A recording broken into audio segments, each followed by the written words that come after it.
தனியா இருக்கான், எந்த தடையும் இருக்காது. பட்டைய கலப்படா முத்துப்பாண்டி.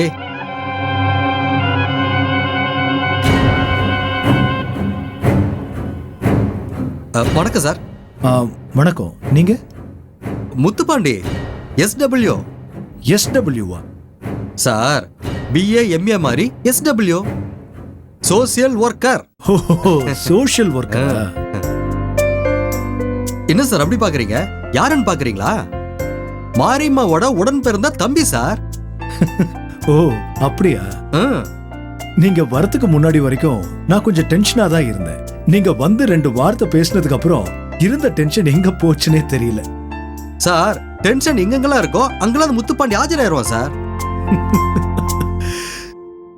Social worker. சரி, வருமானத்துக்கு என்ன தொழில் பண்றீங்க? வேலை பாக்குறீங்களா, ஏதாவது தொழில் பண்றீங்களா? செல்ஃப் எம்ப்ளாய்மெண்ட், அதாவது சுய வேலை வாய்ப்பு. என்ன மாதிரி வேலை? Real estate sir, buying and selling. இப்பெல்லாம் யார பார்த்தாலும் ரியல் எஸ்டேட்னு சொல்றாங்கல்ல. ஆமா, வேலை இல்லாதவங்களா வேலை பார்க்கறதா சொல்ற ஒரே வேலை ரியல் எஸ்டேட் தான் சார். ரியல் எஸ்டேட்ல ஒரு சிலருக்கு ஜாக்பாட் அடிக்கும், ஒரு சிலருக்கு வருமானமே இல்லாம வலிக்கும். நமக்கு அப்படிலாம் இல்ல சார். லேசா சவுண்ட் விட்டாலே லேட்டஸ்ட் 2000 ரூபாய் தானா கொட்டு சார். நீங்க சொல்றத பார்த்தா அடாவடி பண்ணி. சார் அதெல்லாம் இல்ல சார். நம்ம பவர் அப்படி, சோசியல் ஒர்க்கர் ஆச்சே. என்ன சார் டென்ஷனா இருக்கீங்களா? இப்ப பரவாயில்ல. இருக்கிற மிச்ச மீதி டென்ஷனை குறைக்கிற மேட்ரு நம்ம கிட்ட இருக்கு சார். என்னது?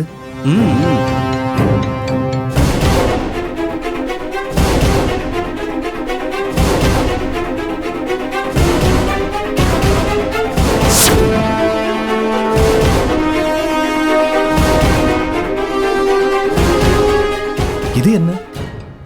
பிராண்டி சார், வெளிநாட்டு காஸ்ட்லி சரக்கு. ஓஹோ, வெளிநாட்டு சரக்கு தான் நீங்க அடிப்பீங்களா? No no no no no, நமக்கு இதெல்லாம் சரிப்பட்டு வராது. சப்புன்னு இருக்கும். இதை யார் சார் விடிய விடிய குடிச்சிட்டு இருப்பா? அப்புறம் எதுக்கு வாங்கிட்டு வந்தீங்க? சார், ஒருத்தருக்கு வீடு கட்ட கார்பரேஷன்ல அப்ரூவல் தராம இழுத்து அடிச்சாங்க. ஏன்னா ஒரு கமிஷன் கொடுக்கலையா? நான் போய் பேசி அப்ரூவல் வாங்கி கொடுத்தேன். நமக்கு இந்த லஞ்சம் கமிஷன் இதெல்லாம் பழக்கமே இல்லை. It's bad habit, you know. English வேற பேசுவீங்களா? All area all language I know sir. I see. நீங்க கமிஷன் வாங்க மாட்டீங்கன்றதுனால இந்த ஃபாரின் சரக்கை உங்களுக்கு பிரசன்ட் பண்ணிட்டாரு. Correct sir. படிச்சவர் தான். கரெக்டா கேட்ச் பண்ணிட்டீங்க. ஆனா நான் எப்பவுமே பி இண்டியன் பை இண்டியன். இந்த சரக்கு வாசனைய சுத்தமா எனக்கு ஆகாது சார். சார், இத நீங்க வச்சுக்கங்க. இந்தாங்க, குடிங்க சார். என்னங்க?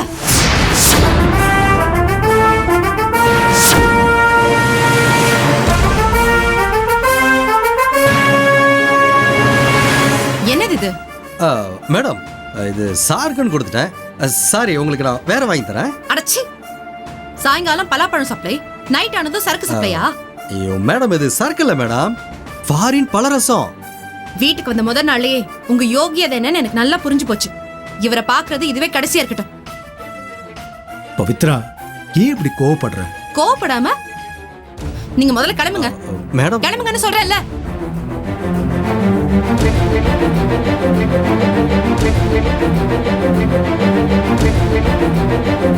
என்ன மன்னிச்சிருங்க. இந்த மாதிரி விஷயங்களை ஆரம்பத்திலே தடுக்கலனா பெரிய விபரீதத்துல முடிஞ்சிரும். எதுக்கு இப்படி பயப்படுற பவித்ரா? இந்த மாதிரி ஆளுங்க பேசிய மனசை கரைச்சிருவாங்க. என் மேல நம்பிக்கை இல்லையா? உங்க மேல எனக்கு நம்பிக்கை இருக்குங்க. ஆனா இவன மாதிரி ஆளுங்க மேல நம்பிக்கையே இல்ல.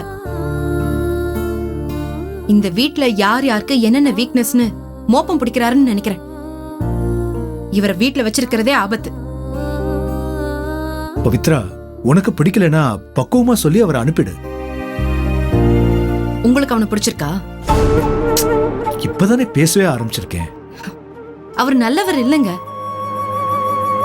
அவர் நம்ம வீட்டுக்குள்ள வந்திருக்கிற நோக்கமே தப்பா தான் இருக்கு.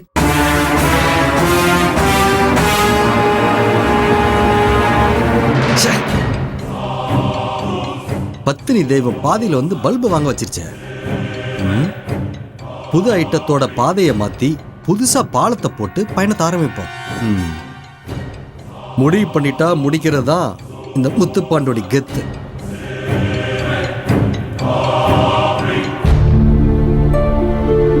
இங்க பாருடி, நானும் உங்ககிட்ட பல தடவை சொல்லிட்டேன். முதல்ல என்ன விஷயம்னு சொல்லுமா. மறந்துட்டேன், இன்னுமா புரியல? கம்பெனில உனக்கு வேலை வாங்கி தர விஷயமா தானே பேசிட்டு இருக்கேன். இங்க பாருமா, என் வீட்டுக்காரர்கிட்ட நீயே 2-3 தடவை சொல்லிட்ட. அவர் எந்த முயற்சியும் எடுக்கல. இதுக்கு மேல அவர்கிட்ட பேச முடியாது. நான் கேட்டப்ப கூட வீட்ல ஒருத்தர் வேலை பார்த்தா போதாதான்னு சொன்னாரு. ஏன் 2 பேர் வேலை பார்த்தா சாமி குத்தமாயிடுமா? இரு வரட்டும், நான் கேக்குறேன்.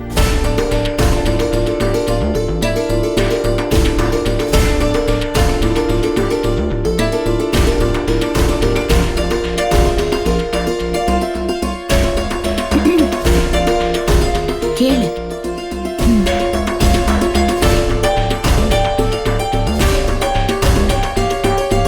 கேளுன்னு சொல்றேன்ல. என்னங்க ம் என்னங்க ம் சொல்லு. ஆ, இப்பதான் உங்க மாப்பிள்ள வந்துட்டாருல. ஆமா, என்னதுக்கு? ஆ, இப்போ எனக்கு வேலை கேட்கலாம்ல.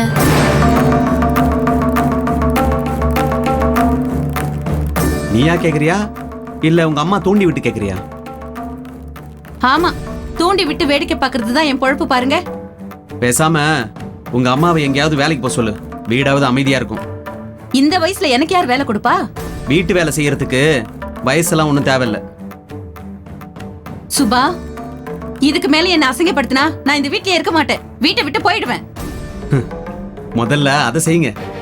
இங்க பாருங்க, சும்மா என் அம்மாவை வம்பு எழுதிக்கிட்டு இருக்காதீங்க. நான் வேலைக்கு போகணும்னு ஆசைப்படுறேன். உன் ஆசையை நான் கெடுக்க மாட்டேன் சுபா. ஆனா பவித்ரா கம்பெனில மட்டும் வேணாம். சொந்தக்காரங்க கம்பெனில வேலை பார்த்தாதானே கொஞ்சம் கௌரவமா இருக்கும். அறிவு திறமையோட வேலை செஞ்சா எல்லா கம்பெனியும் கௌரவத்தை கொடுக்கும். பவித்ரா கம்பெனில நான் வேலை செஞ்சா உங்களுக்கு என்ன பிரச்சனை? அந்த கம்பெனிக்கு இப்போதைய முதலாளி பத்மினி. அவகிட்ட நானே தண்ணி குடிச்சுக்கிட்டு இருக்கேன். அவ பேருக்கு தானே முதலாளி. மகாதேவன் சொன்னா மாட்டேன்னு சொல்ல போறா? மகாதேவன் தம்பி கிட்ட ஒரு வார்த்தை கேக்குறதுல உங்களுக்கு என்ன கஷ்டம்? சொன்னா நடக்காது. அதுக்கு எது கேட்கணும்? நீங்களே முடிவு பண்ணா எப்படி? ஒரு தடவை கேட்டுதான் பாருங்களேன். இங்க பாருங்க, சும்மா என்ன போட்டு டார்ச்சர் பண்ணாதீங்க. வீட்ல இருக்கிற மாரியம்மா மக ரேவதி அப்பப்ப பாலாமணி கிட்ட கம்பெனி பத்தி விசாரிக்கிறா. போட்டிக்கு அவ வந்துருவா போல இருக்கே. மருமக நீங்களே என்ன மதிக்கலனா வீட்ல புதுசா வந்தவங்க என்ன எப்படி மதிப்பாங்க? அதுக்குதான் எதுக்கு எடுத்தாலும் ஏட்டிக்கு போட்டியா செஞ்சுட்டு இருக்காளுங்க. முதல்ல அவங்கள நீங்க போட்டியா நினைக்கிறத விடுங்க. அவ எனக்கு சமமா? அவங்களே சரியில்லாத ஆளுங்க. அவங்க கிட்ட அடிக்கடி நீங்க ஏன் சண்டைக்கு போறீங்க? எனக்கு வேண்டுதல் பாருங்க அவகிட்ட சண்டைக்கு போறதுக்கு. எங்கிருந்தோ வந்தவ என்ன நாட்டமா பண்ணா நான் சும்மா இருப்பேனா? துஷ்டனை கண்டா தூரமா விலகிடணும். தேவையில்லாம வாயை கொடுத்து வாங்கி கட்டிக்கிறத விட எங்கேயாவது வீட்டு வேலைக்கு போறது எவ்வளவு பெட்டர் இல்லையா? என்ன வீட்டு வேலைக்கு அனுப்புறதுல உங்களுக்கு என்ன அவ்வளவு சந்தோஷம்? எனக்கு மட்டும் இல்ல, இந்த வீட்டுக்கே சந்தோஷம் தான். இது பாருங்க, இந்த மாதிரி பேசுறது முதல்ல நிப்பாட்டுறீங்களா? உன் புருஷனுக்கு என்ன பார்த்தா எப்படி தெரியுதான்? ஒரு மாமியார் கிட்ட பேசுற மாதிரியே பேசுறாரு. அம்மா மாதிரி உங்களை நினைக்க ஆசை தான். ஆனா அப்படி நீங்க நடந்துக்க மாட்டீங்களே. போதும் போதும், இதுக்கு மேல நடந்துக்கிட்டா எனக்கு என்ன ஜனாதிபதி அவார்டா கொடுக்க போறாங்க? இந்தியாவிலே மோசமான மாமியாருக்கு அவார்டு கொடுக்கணும்னா முதல்ல உங்களுக்கு தான் கொடுக்கணும். கொஞ்சம் வாய் மூடுறீங்களா? என்ன சொல்லாத, உங்க அம்மா வாய மூட சொல்லு. இப்ப எனக்கு தெளிவா தெரிஞ்சாகணுங்க. என்ன தெரியணும்? ரேவதி கம்பெனிக்குள்ள நுழைஞ்சு காய் நகர்த்துற மாதிரி தெரியுதுன்னு அம்மா சொல்றாங்க. அது போய் அப்புறம் சுபா விட்டுரு. சொவத்துக்கிட்ட சொல்றதும் உன் வீட்டுக்கார்கிட்ட பேசுறதும் ஒண்ணுதான். எந்த பிரயோஜனமும் இருக்காது. அம்மா, நீயும் கொஞ்சம் வாய மூடுறியா? நான் தான் பேசிட்டு இருக்கேன்ல. பல தடவை பேசியாச்சு சுபா. இதுக்கு மேல எந்த பிரயோஜனமும் இல்ல. இந்த வீட்லயே காலம் தள்ள முடியாது. நாமளே கௌரவமா இங்க இருந்து கிளம்பி போறதா நமக்கு நல்லது. மகாதேவன் யாரையும் போக வேணாம்னு சொல்லிட்டாருல. நாம எதுக்கு இந்த வீட்டுக்கு வந்தோம்? பவித்ரா புருஷனை இழந்து தவிச்சிட்டு இருக்கா. நாம கூட இருந்தா ஆறுதலா இருக்கும்னு தானே இங்க வந்தோம். ஆமா. இப்பதான் மகாதேவன் உயிரோட வந்துட்டாரு இல்ல, இனிமே நமக்கு என்ன வேலை இந்த வீட்ல? கௌரவமா கிளம்பி போறதுதான் நமக்கு மரியாதை. எங்க அம்மா சொல்றது கரெக்ட் தாங்க. நான் வேலைக்கு போனா வீட்டு வாடகை கட்டுறதுக்கு யூஸ் ஆகும்ல. நீ இங்க என்ன நச்சரிக்கிற மாதிரி பத்மினி கிட்ட இந்திரா வேலைக்கு சேர்த்துக்க சொல்லி நச்சரிச்சுக்கிட்டு இருந்தாலும் அவளுக்கே பத்மினி எந்த பதிலும் சொல்லல. இந்திரா பத்மினியோட நாத்தனாரு. யாராவது நாத்தனாரியே பக்கத்துல வேலைக்கு வச்சுப்பாங்களா? அதேதான் நானும் சொல்றேன். சுபாவும் பவித்ராவுக்கு சொந்தக்காரி தான். சொந்தக்காரிய வேலைக்கு வச்சுக்கிட்டா கம்பெனில நடக்கிற விஷயத்தெல்லாம் வீட்டை வந்து சொல்ல மாட்டாளா? அப்படி பார்த்தா நீங்களும் அங்க வேலை பார்க்க முடியாது. நீங்க மட்டும் கம்பெனில என்ன நடக்குதுன்னு வீட்ல வந்து சொல்ல மாட்டீங்களா? ஏண்டி சுபா, பவித்ராவே அங்க வேலை பாக்குறாள்ல, வேற யார்கிட்ட போய் சொல்லுவாங்களா? உன்னை பவித்ரா கம்பெனில சேர்த்து விட இவருக்கு விருப்பம் இல்ல. விட்டுரு, நானே மகாதேவன் கிட்ட பேசுறேன். அத்தை, வேலை விஷயமா மகாதேவன் கிட்ட பேசுனீங்க, நான் டென்ஷன் ஆயிடுவேன். என்னங்க நீங்க? நீங்களும் கேட்க மாட்டீங்க, கேக்குற எங்க அம்மாவையும் வேண்டான்னு சொல்றீங்க. ஏய், நீ என்னோட பொண்டாட்டியா ஒழுக்கமா வீட்ல இருந்தீனா போதும். இன்னொரு தடவை வேலையை பத்தி உங்க அம்மா பேசுனாங்க, வீட்டை விட்டு துரத்துருவேன். என்னை யாரும் வீட்டை விட்டு துரத்த முடியாது. நீங்க போனா வீடு நிம்மதியா இருக்கும், நானும் நிம்மதியா இருப்பேன்.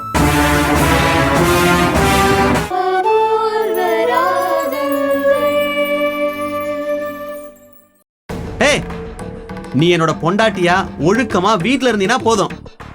இன்னொரு தடவை வேலையை பத்தி உங்க அம்மா பேசுனாங்க, வீட்டை விட்டு துரத்துருவேன். என்னை யாரும் வீட்டை விட்டு துரத்த முடியாது. நீங்க போனா வீடு நிம்மதியா இருக்கும், நானும் நிம்மதியா இருப்பேன்.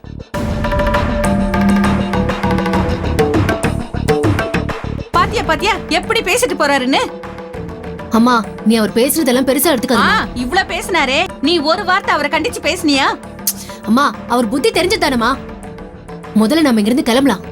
கிளம்பி உன் புருஷா சம்பாதிக்கிறதுல பாதி வீட்டு வாடகை கொடுத்துட்டு சோத்துக்கு திண்டாடவா? அதுக்கப்புறமா நான் வேலைக்கு போவேன்லமா. ஏண்டி இவ்ளோ நேரமா கரடியா கத்திட்டு இருந்தது நீ இப்படி வெளியில வேலைக்கு போறதுக்கு தானா? முதல்ல அப்படி ஆரம்பிக்கலாமா, அதுக்கப்புறம் பாத்துக்கலாம். நான் ஒத்துக்க மாட்டேன். பவித்ரா கம்பெனில உன்னை வேலைக்கு சேர்க்கிற வரைக்கும் நான் ஓய மாட்டேன். அதுக்கான வேலையை நான் நாளைக்கே ஆரம்பிக்கிறேன்.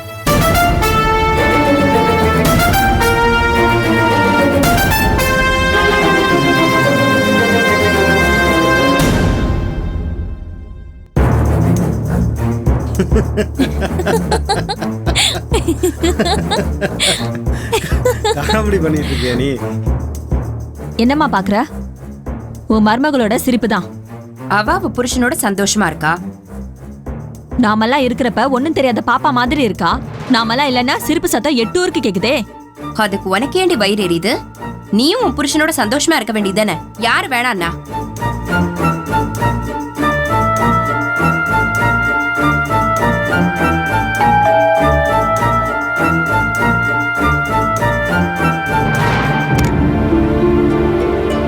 வாங்க அத்தை. என்ன மாப்பிள்ள, நீங்க எப்ப வந்தீங்க? வேலை சீக்கிரம் முடிஞ்சுச்சு அத்தை. அதான் அப்படி இந்திராவை பார்த்துட்டு போலான்னு. முட்டை வச்சு சாப்பிடு. பொண்டாட்டி கர்ப்பமா இருந்தா பக்கத்திலே இருக்கணும்னு தோணுதுல்ல? என்ன நீ சிரிப்பு சத்தம் ரோட்டு வரைக்கும் கேக்குது? அப்படி என்ன விசேஷம்? ஒரு ஜோக் அடிச்சேன், கொஞ்சம் பலமா சிரிச்சிட்டா. இதுக்கெல்லாம் வந்து கேள்வி கேட்பியா நீ? டேய் பாண்டியா, அவளே முடியாம இருக்கா. கண்ட எண்ணெயில செஞ்ச பிரியாணி எல்லாம் வாங்கி கொடுத்துருக்கியே. யாராவது மாமூலுக்கு பதிலா பிரியாணி வாங்கி கொடுத்துட்டாங்களோ என்னவோ? ஏ இந்திரா, என்ன கிண்டலா? நான் எவங்கிட்ட கையை நீட்டினதை நீ பார்த்த? டேய் கோச்சுக்காதரா, சும்மா விளையாட்டுக்கு தமாஷா பேசுறா. அம்மா, நான் பாக்குற தொழிலை பத்தி இவ தப்பா பேசினா எனக்கு பிடிக்காதுன்னு தெரியாது. விடுங்க, பிரியாணியா அவளுக்கு கொடுக்காம நம்மளே சாப்பிடுறோம்ல, அந்த பொறாமையில பேசுறான். ஆமா ஆமா, நாங்க பிரியாணியே பார்த்ததில்ல பாரு. இந்திரா, நீ பேசுறதுதான் தப்பு. உன் அண்ணனை பத்தி தான் உனக்கு தெரியும்ல. அவர் எவ்வளவு நேர்மையானவர்னு தெரிஞ்சிருந்தோ அவரை பத்தி தப்பா பேசலாமா? நான் என் அண்ணன் தானே ஜாலியா பேசினேன். அவரு என்ன தங்கச்சியா நினைக்கலன்னு இப்பதானே தெரியுது. சும்மா நடிக்காத. அவசரப்பட்டு வாயை விட்டுட்டு மாட்டிக்கிறதே உனக்கு பொழப்பா போச்சு. சாரி மச்சான், இவ அப்படி பேசுனதுக்கு நான் மன்னிப்பு கேட்டுக்கிறேன். இல்ல, சாரி எல்லாம் வேண்டாம். கொஞ்சம் இந்திராவை மாற சொல்லுங்க. பிறப்பிலேயே வந்த புத்திய பிஞ்ச செருப்பால் அடிச்சாலும் மாறாது. சரி விடுங்க அத்தை. டாக்டர் என்ன சொன்னாரு? நாளைக்கு வர சொல்லிட்டாங்க. மா, டாக்டர் வரலன்னு சொல்லுமா. ஏன் அப்பாயின்மெண்ட் வாங்கிட்டு தானே போனீங்க? இது வேற டாக்டர், லில்லி புஷ்பம் இல்ல. என்ன இந்திரா மாத்தி மாத்தி டாக்டர் பாக்குற? ஒரே டாக்டர் கிட்ட பார்த்தா உண்மையான ரிசல்ட் வராது. மாத்தி மாத்தி பார்த்தாதான் எந்த டாக்டர் சொல்றது சரின்னு நமக்கு புரியும். ஏ லூசு, நீ என்ன டெங்கு மலேரியா பன்றி காய்ச்சலுக்கா ட்ரீட்மெண்ட் பார்க்க போற? இந்த மாதிரி காய்ச்சலுக்கு தான் எல்லா டெஸ்ட்டையும் எடுக்க சொல்லுவாங்க. செகண்ட் ஒப்பீனியன்னா வேற ஒரு டாக்டர் கிட்ட கன்சல்ட் பண்ண சொல்லுவாங்க. நீ கர்ப்பம்னா எந்த டாக்டர் கிட்ட போனாலும் எத்தனை கைனகாலஜிஸ்ட் பார்த்தாலும் ஒரே பதில் தான் வரும். இவ கர்ப்பம் ஆனாலும் ஆனா பெரிய அழிச்சாட்டியம் பண்றாப்பா. ஏமா நான் என் மனசுல பட்டதை செஞ்சேன், அது தப்பா? பெத்த அம்மா கிட்ட ஒரு வார்த்தை கேட்டு செய்யன்னு சொன்னேன். ட்ரை பண்றேன். பாரு அப்ப கூட ட்ரை பண்றாளாம்.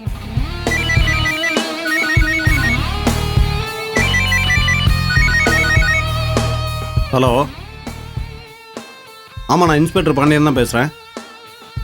யாரு கிஷோரா?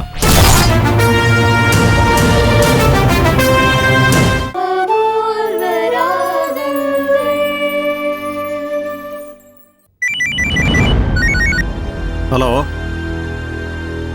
ஆமாம் நான் இன்ஸ்பெக்டர் பாண்டியன் தான் பேசுகிறேன். யாரு கிஷோரா?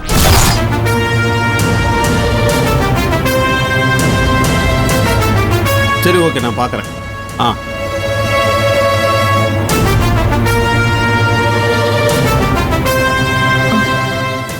அண்ணே என்ன தைரியம் தான் அவன் உனக்கே ஃபோன் பண்ணிருக்கணும். பாண்டியா, தயவு தாட்சணியமே பார்க்காம அவனை ஒரு வழி பண்ணிடுறா. அதான் நமக்கு அவன் அடிக்கடி தொல்லை கொடுத்துட்டு இருக்கான். அவனை ஏதாச்சும் நம்ம செஞ்சே ஆகணும். அவ்வளவு தைரியமா அவனுக்கு? உங்களுக்கே ஃபோன் பண்ணிருக்கான்? என்ன சொன்னா? காலையில் சர்ச்சு வரைக்கும் வர சொல்லியிருக்கான். அவன் கிறிஸ்டினே இல்லைண்ணே, ஏதோ ஃப்ராட் தானே பண்றான். ஏன் நீங்க எல்லாம் நினைக்கிற கிஷோர் இல்லை, இவன் வேற கிஷோர்.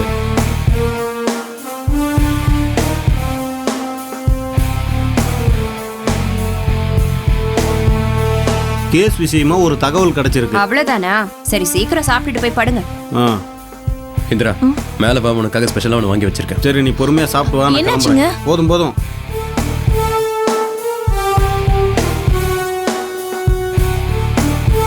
இந்திரா, நீ இன்னும் கிஷோரோட கான்டாக்ட்ல இருக்கியா? நீ அவனை எப்ப பார்த்த? நான் எதுக்கு அவனை பார்க்கணும்? அவன் வந்து உன்னை பார்த்தானா? என்ன உள்குத்து வேலை பார்க்கணும்னு ஐடியா இருக்கா? நீ அவனை பார்த்தாலும் அவன் வந்து உன்னை பார்த்தாலும் பிரச்சனை உனக்கு தான். ஜாக்கிரதையா இரு.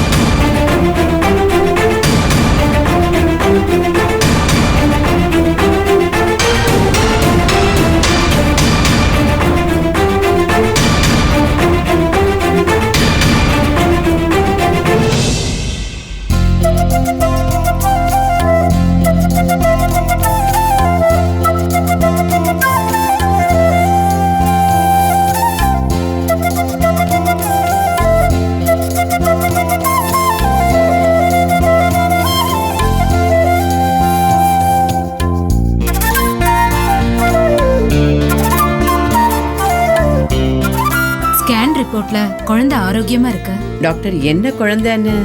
வயித்துல இருக்க குழந்தை ஆனா பெண்ணான்னு சொல்றது சட்டப்படி குற்றமா? இல்ல டாக்டர், எந்த குழந்தையா இருந்தாலும் நாங்க சந்தோஷமா ஏத்துப்போம். வேண்டாமா, எதுக்கு டாக்டர் சங்கடப்படுத்திக்கிட்டு? அத குழந்தை பிறக்கும் போது தெரிஞ்சுக்கோங்கம்மா. பவித்ரா உடம்பு கொஞ்சம் வீக்கா இருக்கு, ஹீமோகுளோபின் கவுண்ட் கம்மியா இருக்கு, டானிக் டேப்லெட்ஸ் எல்லாம் எடுத்துக்கணும். சரிங்க டாக்டர். அதிகமான எண்ணெய் சம்பந்தப்பட்ட ஃபுட்ஸ் அஜீரணத்தை உருவாக்கும். சோ அந்த மாதிரி உணவு பதார்த்தங்களை சாப்பிடாதீங்க. இல்ல டாக்டர், இப்பெல்லாம் அடிக்கடி சுண்டல் பேரிச்சம்பழம் எல்லாம் கொடுக்கறோம். சாப்பாட்டுல கீரை அதிகமா கொடுக்கறோம். நீர் ஏறாம இருக்கிறதுக்காக சொரக்காவும் அடிக்கடி கொடுக்கறோம் டாக்டர். ஒரு நாட்டு வைத்தியரையே பக்கத்துல வச்சிருக்கே பவித்ரா. நீங்க சொல்றதெல்லாம் கர்ப்பிணிகளுக்கான சத்தான ஆகாரங்கள். ரெகுலரா கொடுங்க.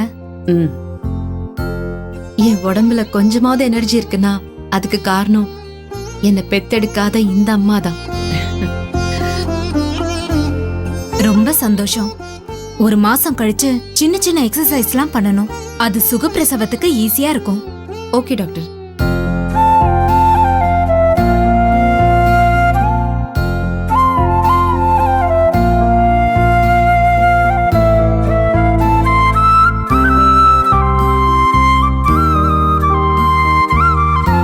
இந்த மாத்திரை டானிக் எல்லாம் கரெக்டா ஃபாலோ பண்ணிட்டு வாங்க. தேங்க்ஸ். Thanks doctor. சரிங்க வரோம் டாக்டர் நாங்க வாங்க.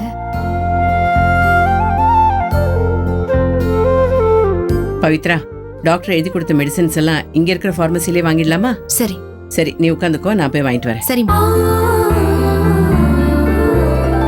வந்துடுறேம்மா.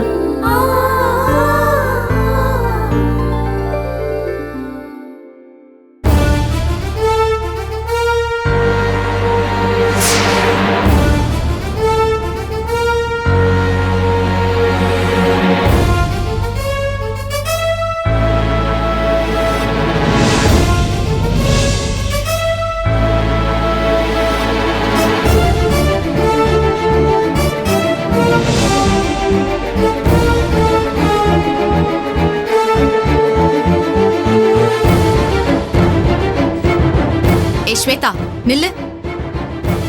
ஸ்வேதா ஸ்டீஃபன் ராஜ். என்ன பார்த்தும் பார்க்காத மாதிரி போற. குற்ற உணர்வா? எனக்கு என்ன குற்ற உணர்வு? நான் என்ன தப்பு பண்ண குற்ற உணர்வோட அலையறதுக்கு? நட்புக்கு துரோகம் செஞ்சது நீ செஞ்ச குற்றம் இல்லையா? என் புருஷனோட ஹெல்த் கண்டிஷனை வச்சு அவரை உன் புருஷன்னு சொல்லி ஊரை ஏமாத்திட்டு இருந்தியே, அது நீ செஞ்ச குற்றம் இல்லையா? இப்போ உனக்கு என்ன வேணும்? நியாயம் வேணும். எனக்கும் என் புருஷனுக்கும் நடந்த அக்கிரமத்துக்கு உன்கிட்ட இருந்து நியாயம் வேணும்.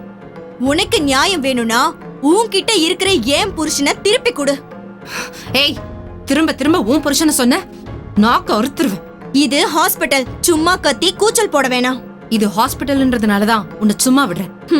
கொஞ்ச நாள் ஃப்ரெண்டா பழகுனன்னு நானும் உன்னை சும்மா விடுறேன். ஃப்ரெண்டா ஃப்ரெண்டு அப்படி சொல்றதுக்கு உனக்கு வெக்கமா இல்ல? ஃப்ரெண்ட்ஷிப்னா என்னன்னு தெரியுமா உனக்கு?